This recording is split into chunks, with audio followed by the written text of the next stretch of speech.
ओम परमात्मने नमः। 14वें और 15वें श्लोक में भगवान ने सृष्टि चक्र के अनुसार कर्तव्य कर्म करके सृष्टि चक्र की सुरक्षा बनाए रखने में मनुष्य को उपदेश दिया। अब 16वें श्लोक में भगवान कहते हैं कि जो सृष्टि चक्र के अनुसार अपने कर्तव्य का पालन नहीं करता उसका जीवन बेकार है। सुनते हैं गीता जी के 3 अध्याय का 16वां श्लोक। एवं परिवर्तितं चक्रम न अनुवर्तयति इह यः अघायुः इंद्रियारामः मोघं पार्थ जीवति। अर्थ, हे पार्थ, जो पुरुष श्लोक में इस प्रकार परंपरा से प्रचलित सृष्टि चक्र के अनुकूल नहीं बरतता अर्थात अपने कर्तव्य का पालन नहीं करता, वह इंद्रियों के द्वारा भोगों में रमण करने वाला पापायु पुरुष व्यर्थ ही जीता है। इसको थोड़ा समझने का प्रयास करेंगे।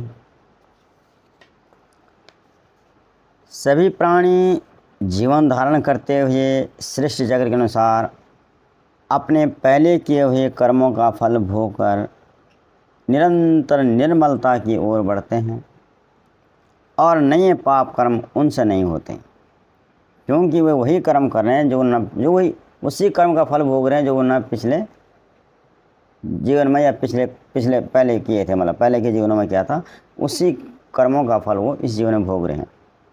तो इस तरह वह निरंतर अपने कर्मों का भोग करते हुए उसका फल भोगते हुए आगे की तरफ बढ़ रहे हैं। नीच और नए पाप कर्म नहीं होता, उनसे नए पाप कर्म नहीं होते, उनका जितना उनका शरीर है, जितनी उनकी व्यवस्था उसी अनुसार वो चलते हैं। नीच से नीच प्राणी भी अपने कर्म के द्वारा प्रकृति के संचालन में सहयोग देता है।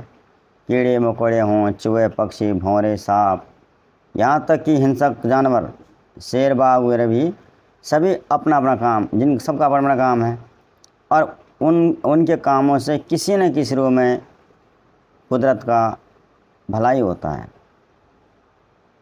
भाई किसी की मृत्यु से किसी का जीवन चलता है और हिंसक जानवर भी जिससे कुदरत को ज़्यादा नुकसान होता है उनकी बढ़ती को रोकते हैं। तो इस तरह है अपने जीवन, उनका जीवन भी चल जाता है, किसी का जीवन जाता है तो किसी का जीवन बचता है, किसी की मृत्यु से किसी का जीवन चलता है।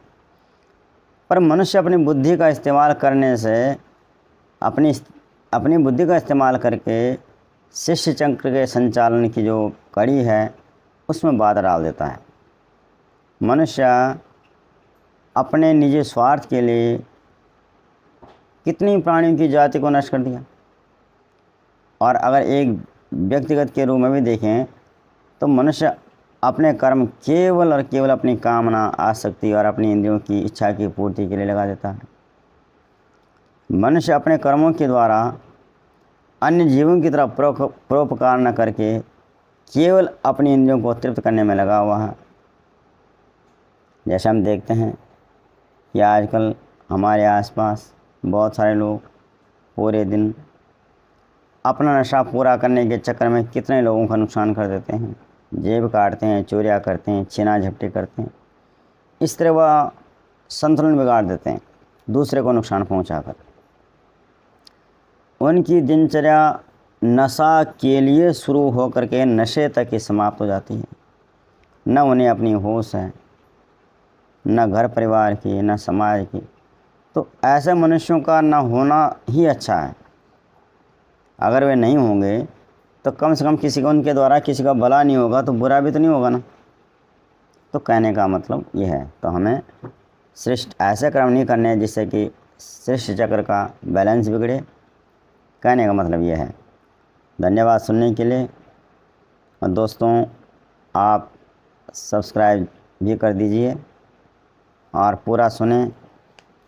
आप पूरा सुनेंगे तो घर बैठे हमें भी गीता जी का उद्देश्य है क्या, ये पूरी की पूरी समझ में आ जाएगा और हमारा कल्याण हो जाएगा, अपने आप हो जाएगा।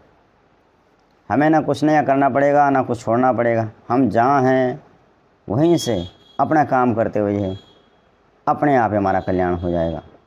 धन्यवाद।